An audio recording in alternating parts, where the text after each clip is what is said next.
ಇತ್ತೀಚಿನ ಸಂಚಿಕೆಗಳನ್ನು ಜಾಹೀರಾತಿನ ಕಿರಿಕಿರಿ ಇಲ್ಲದೆ ನೋಡಿ.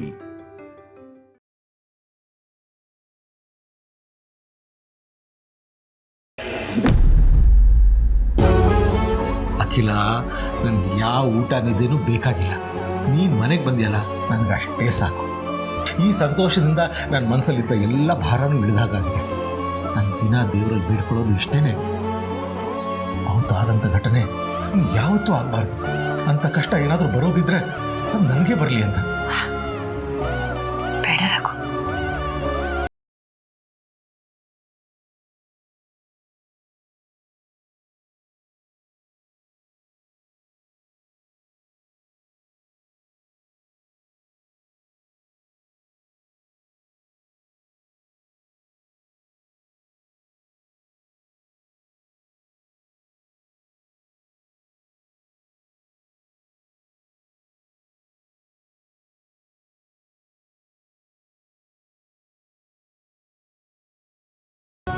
ಏನೇನಾಗಬೇಕು ಅದೆಲ್ಲ ಆಗಲೇಬೇಕಲ್ಲ. ನಮ್ಮ ಪ್ರೀತಿ ಒಬ್ಬ ಸರಿ ಇದ್ದಿದ್ರೆ ಇವೆಲ್ಲ ಆಗ್ತಾನೆ ಇರಲಿಲ್ಲ. ಅವನೇ ನಮಗೆ ದೊಡ್ಡ ಸಮಸ್ಯೆ ಆಗಿಬಿಟ್ಟಿದ್ದಾನೆ. ಹಾಗೆ ಹೇಳ್ಬೇಡಿ ರಘು, ಎಲ್ಲ ಸರಿ ಹೋಗುತ್ತೆ. ಅವನು ಸರಿ ಹೋಗ್ತಾನೆ. ನಮ್ಮ ಮಾತನ್ನ ಕೇಳದೇ ಇರೋಷ್ಟು ಕೆಟ್ಟ ಹುಡುಗ ಅಲ್ಲ ಅವನು. ನಾವೇ ಅವನನ್ನು ಸರಿ ದಾರಿಗೆ ತರೋಣ. ಅತ್ಯಮ್ಮ, ಅನ್ನ ಮೊಸರು ತಗೊಂಬರೋದಕ್ಕೆ ಹೇಳಿದ್ರಲ್ಲ, ತಂದಿದ್ದೀನಿ. ಅಲ್ಲಮ್ಮ, ಇಲ್ಲಿಗೆ ಯಾಕೆ ತಗೊಂಡ್ ಬರಕ್ ಹೋದೆ? ನಾನೇ ಅಲ್ಲಿಗೆ ಬರ್ತಿದ್ದೆ. ಪರವಾಗಿಲ್ಲ ಅತ್ಯಮ್ಮ, ತಿಂದು ನೀವಿಲ್ಲೇ ಮಲ್ಕೊಳ್ಳಿ. ಸರಿಮ್ಮ, ಕೈ ತೊಳ್ಕೊಂಡು ಬರ್ತೀನಿ. ಅತ್ಯಮ್ಮ, ಇವತ್ತು ನಾನೇ ನಿಮಗೆ ತಿನ್ನಿಸ್ಲಾ?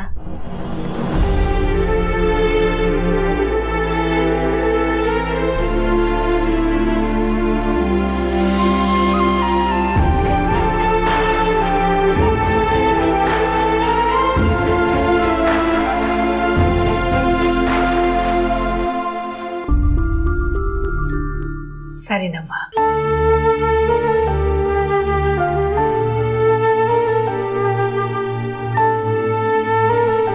ಕೂತ್ಕೊಳ್ಳಿ ಅತ್ಯಮ್ಮ.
ಅತ್ತೆಯರ್ಗೂ ನಿನ್ನಂಥ ಸೊಸೆನೇ ಸಿಗ್ಬೇಕಮ್ಮ.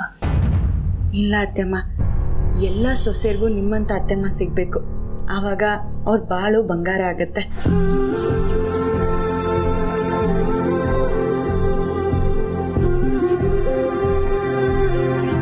ಪಾರ್ವತಿ, ನನಗೀಗ ಸಾಕಮ್ಮ. ನನಗೆ ತುಂಬಾ ನಿದ್ದೆ ಬರ್ತಿದೆ. ನಾನು ಮಲ್ಕೋತೀನಿ.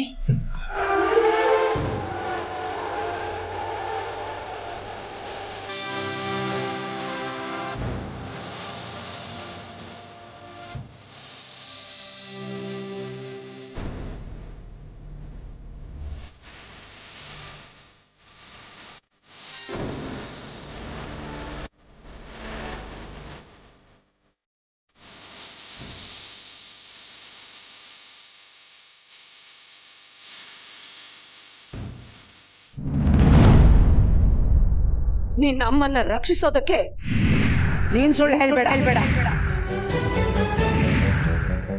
ನಿಮ್ಮ ಎರಡನೇ ಮಗ ಪ್ರೀತ ಪ್ರೀತ ಪ್ರೀತ ಪ್ರೀತ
ಯಾಕಪ್ಪ ಅವನ ಮೇಲೆ ಕೈ ಮಾಡ್ತಾ ಇದ್ದೀರಾ?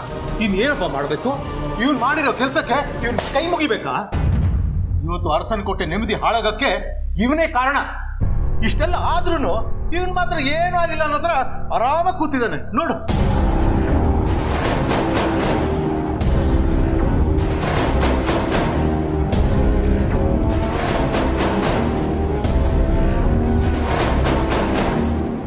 ಪ್ರೀತು,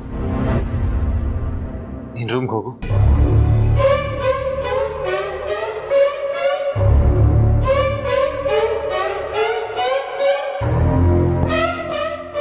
ನಿನಗೆ ಹೇಳ್ತಾ ಇರೋದು ಪ್ರೀತು, ಹೋಗು.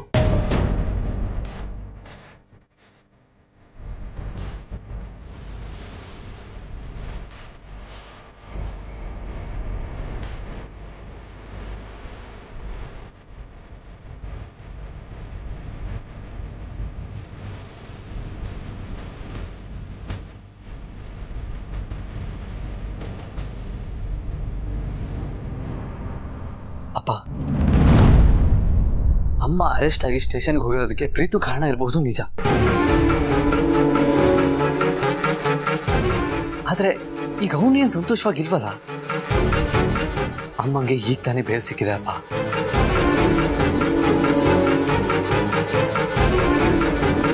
ಪ್ರೀತು ಯಾಕೆ ಆ ರೀತಿ ಹೇಳಿಕೆ ಕೊಟ್ಟ ಅಂತ ಪೊಲೀಸರು ಎನ್ಕ್ವೈರಿ ಮಾಡ್ತಾ ಇದ್ದಾರೆ. ಅವನ ಮೇಲೆ ಆ ಒತ್ತಡ ಇದೆ. ಇವಾಗ ನಾವು ಎಲ್ಲ ಅವನ ಮೇಲೆ ಪ್ರೆಷರ್ ಹಾಕೋದು ಬೇಡ ಅಪ್ಪ.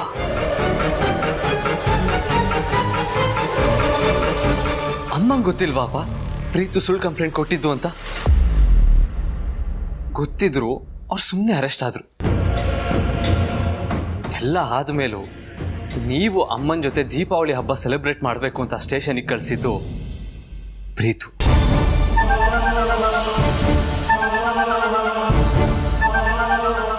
ಅದಕ್ಕೆ ಈ ಸಲನೂ ದೀಪಾವಳಿ ಆಚರಿಸೋ ಥರ ಮಾಡ್ತೀರಾ? ಈ ದೀಪಾವಳಿ ಮತ್ತೆ ಅವ್ರ ಜೀವನದಲ್ಲಿ ಬೆಳಕು ಮೂಡೋ ಥರ ಆಗಬೇಕು ಪ್ಲೀಸ್. ಅದಕ್ಕೆ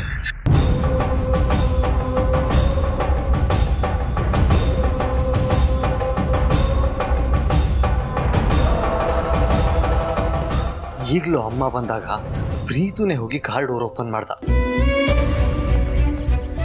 ಅಮ್ಮ ಅವನ್ ಕಂಪ್ಲೇಂಟ್ ಕೊಟ್ಟಿದ್ದಾನೆ ಅನ್ನೋದನ್ನ ಮರೆತು ಅವನ್ನ ತಪ್ಕೊಂಡ್ರು. ಇದರಿಂದ ನಾವ್ ಏನ್ ಅರ್ಥ ಮಾಡ್ಕೋಬೇಕಾಗಿರೋದು ಹೇಳಿ? ಪ್ರೀತು ಟ್ರ್ಯಾಪ್ ಆಗಿರೋದು ಅಮ್ಮಂಗೂ ಗೊತ್ತಪ್ಪ.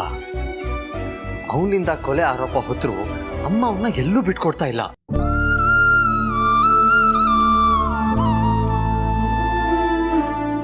ಹೀಗಿರುವಾಗ ನಾವ್ ಅವನ್ನ ಬೈಯೋದು ಹೊಡೆಯೋದು ಮಾಡಿದ್ರೆ ಅಮ್ಮನ್ ತ್ಯಾಗಕ್ಕೆ ಅವಮಾನ ಮಾಡ್ದಂಗಲ್ವಾಪ.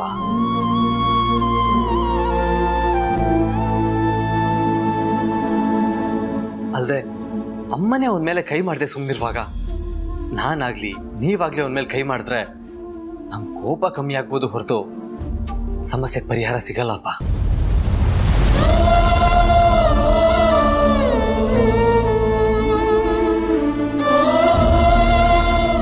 ಹಿಂದೆ ಯಾರೋ ಇದ್ದಾರೆ, ಅವನ್ನ ಪ್ರತಿ ಕ್ಷಣ ಬ್ಲ್ಯಾಕ್ ಮೇಲ್ ಮಾಡ್ತಾ ಇದ್ದಾರೆ. ಅದು ಏನು ಬ್ಲ್ಯಾಕ್ ಮೇಲ್ ಮಾಡ್ತಾ ಇದ್ದಾರೆ ಅಂತ ನಾವು ಕಂಡುಹಿಡಿಬೇಕಪ್ಪ. ಆ ಪ್ರಯತ್ನ ನಾನು ಮಾಡ್ತೀನಿ. ಅಲ್ಲಿವರೆಗೂ ಪ್ಲೀಸ್ ದುಡುಕ್ಬೇಡಿ. ಆಯ್ತಪ್ಪ, ನನಗೇನು ಅವನ ಮೇಲೆ ದ್ವೇಷ ಇಲ್ಲ. ನೀನು ಹೇಗೆ ನನ್ನ ಮಗನೋ ಅವನು ನನ್ನ ಮಗ ತಾನೆ. ಆದರೆ ಇಷ್ಟೆಲ್ಲ ಆದಮೇಲೂ ಆಗಿರೋ ತಪ್ಪನ್ನ ಸರಿಪಡಿಸ್ಕೊಳ್ಳೋಕ್ಕೆ ಅವ್ನು ತಯಾರೇ ಇಲ್ವಲ್ಲ. ಏನಾಗಿದೆ ಅಂತ ಹೇಳ್ತಾನೂ ಇಲ್ಲ. ಹೀಗಿದ್ದಾಗ ಅಪ್ಪನಾದವ್ರಿಗೆ ಕೋಪ ಬರಲ್ವಾ?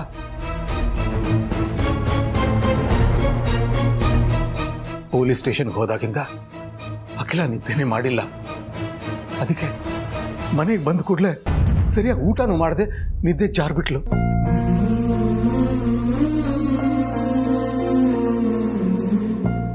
ಪ್ರೀತು ನಾವು ಒಂದು ಮಾತು ಬೈದಿಲ್ಲ. ಅಂತ ಮಹಾನ್ ತಾಯಿ ಅಖಿಲ, ಅಂಥವಳ ಹೊಟ್ಟೆಯಲ್ಲಿ ಇಂಥ ಮಗ ಹುಟ್ಬಿಟ್ನಲ್ಲ ಅಂತ ಕರಳು ಹಿಂಡ್ದಂಗೆ ಆಗತ್ತಪ್ಪ.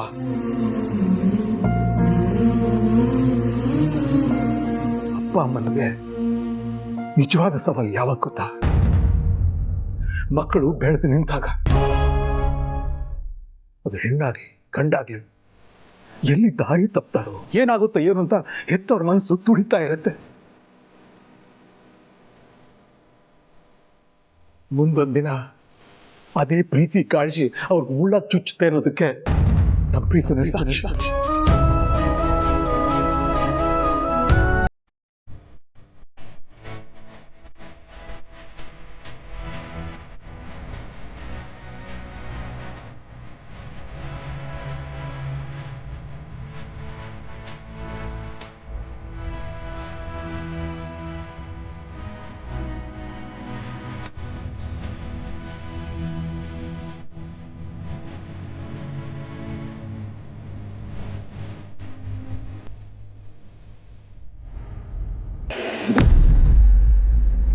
ಕೊನೆಗೂ ಬೇಲ್ ಸಿಕ್ತು. ಮನೆಗೆ ಕರ್ಕೊಂಡು ಬಂದಿದ್ದೀವಿ. ನಿದ್ದೆ ಮಾಡ್ತಿದ್ದಾಳೆ. ಎದ್ಮೇಲೆ ಫೋನ್ ಮಾಡಕ್ಕೆ ಹೇಳ್ತೇನೆ. ಚೆನ್ನಾಗಿ ನಿದ್ದೆ ಆಯ್ತಾ? ಆಯ್ತು ರಾಘು. ನಾನು ಅರೆಸ್ಟ್ ಆದಾಗಿನಿಂದ ಲಾಕಪ್ನಲ್ಲಿ ಒಂದು ಕ್ಷಣನೂ ಕಣ್ಮುಚ್ಚಿರಲಿಲ್ಲ. ಯಾವಾಗ ಮನೆಗೆ ಬರ್ತೀನೋ, ಯಾವಾಗ ನಿಮ್ಮೆಲ್ಲರ ಜೊತೆ ಕಾಲ ಕಳೀತೀನೋ ಅಂತ ಕಾಯ್ತಾ ಇದ್ದೆ. ಅತ್ಯಮ್ಮ, ನೀವು ಮಧ್ಯಾಹ್ನನೂ ಏನೂ ತಿಂದಿಲ್ಲ. ನಿಮಗೋಸ್ಕರ ಬಿಸಿ ಬಿಸಿ ಊಟ ತಂದಿದ್ದೀನಿ. ಈಗಲಾದರೂ ಹೊಟ್ಟೆ ತುಂಬ ತಿನ್ನಿ ಅತ್ಯಮ್ಮ. ಹೌದಾ? ನಾನು ಮಧ್ಯಾಹ್ನ ಊಟನೇ ಮಾಡಿರ್ಲಿಲ್ವಾ?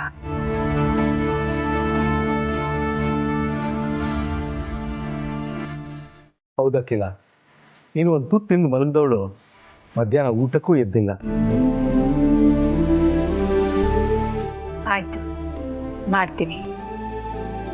ಮನೇಲಿ ಬೇರೆಲ್ಲಾರ್ದು ಊಟ ಆಯ್ತಾ?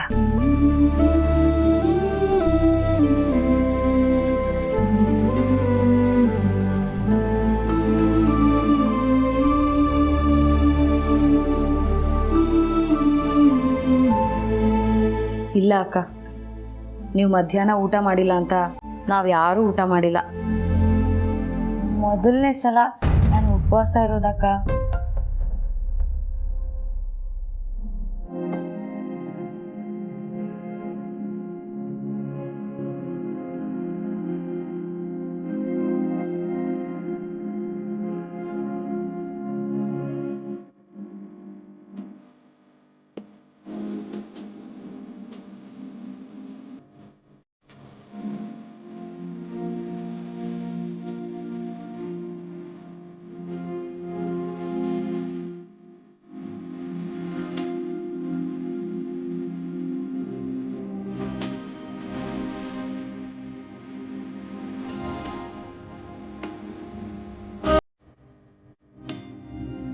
ಇವತ್ತು ನಾನೇ ಎಲ್ರಿಗೂ ತಿರುಗಿಸಿ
ನಿನಗೆ ದೊಡ್ಡ ತುತ್ತು ಕೊಡ್ಲಾ? ಹ್ಞೂ ಅಕ್ಕ.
ಈ ಪ್ರೀತು 3 ಹೊತ್ತು ಏರ್ಪೋರ್ಟ್ ಹಾಕಿರ್ತಾನೆ. ಯಾವುದಾದ್ರೂ ಫೋನ್ ಕಾಲ್ ಇವನ್ನ ಆಟ ಆಡಿಸ್ತಾ ಇದೆಯಾ?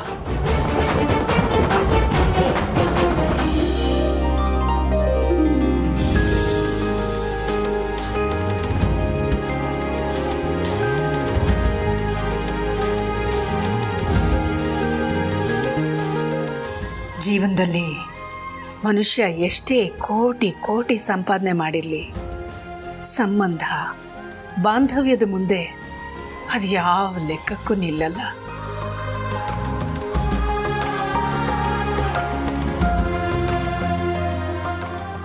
ಟಿವಿಜಿಯವರು ಸುಂದರವಾಗಿ ಬರೆದಿದ್ದಾರೆ.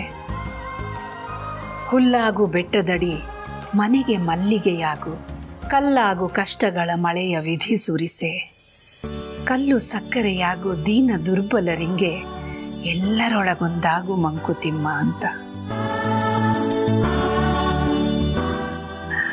ಹಾಗೆ ನಿಸ್ವಾರ್ಥತೆಯಿಂದ ಎಲ್ಲರ ಜೊತೆ ಪ್ರೀತಿ ವಿಶ್ವಾಸದಿಂದ ಬಾಳ್ದಾಗ್ಲೇ ಜೀವನಕ್ಕೊಂದು ಅರ್ಥ ಬರೋದು.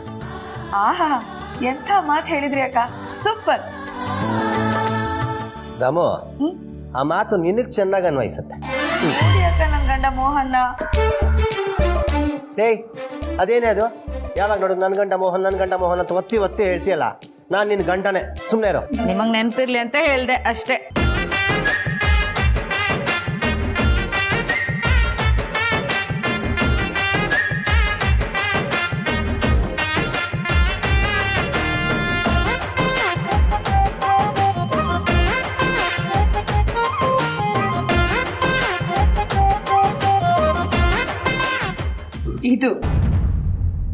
ಇದು ನಮ್ಮ ಅರಸರ ಕೋಟೆ ಅಂದ್ರೆ.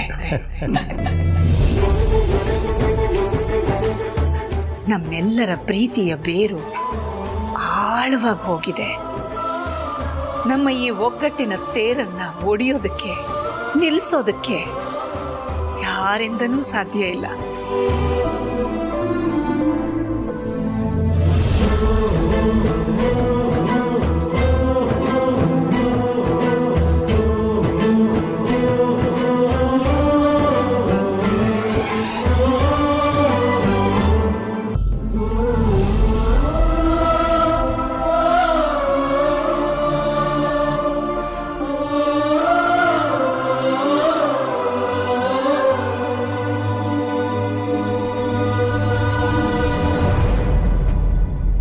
ಅರುಂಧತಿ ರಾಣಾಗೆ ನಮ್ಮ ಮನೆಯವರೆಲ್ಲ ಖುಷಿಯಾಗಿರೋದು ಕಂಡ್ರೆ ಆಗಲ್ಲ.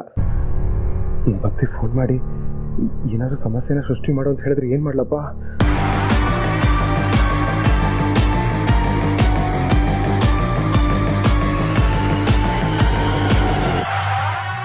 ದೇವ್ರೆ, ಅವ್ನು ಫೋನ್ ಮಾಡದೆ ಹೋದ್ರೆ ಸಾಕಪ್ಪ. ಪ್ರೀತು ಮುಖಾಂತರ ಈ ನಗುವಿಗೆ ಅಡ್ಡ ಹಾಕ್ತಾ ಇರೋರು ಜಾಡ್ ಹಿಡಿತೀನಿ ಮಾ. ಈ ನಗುನ ಮಾಸೋಗ್ಬಿಡಲ್ಲ.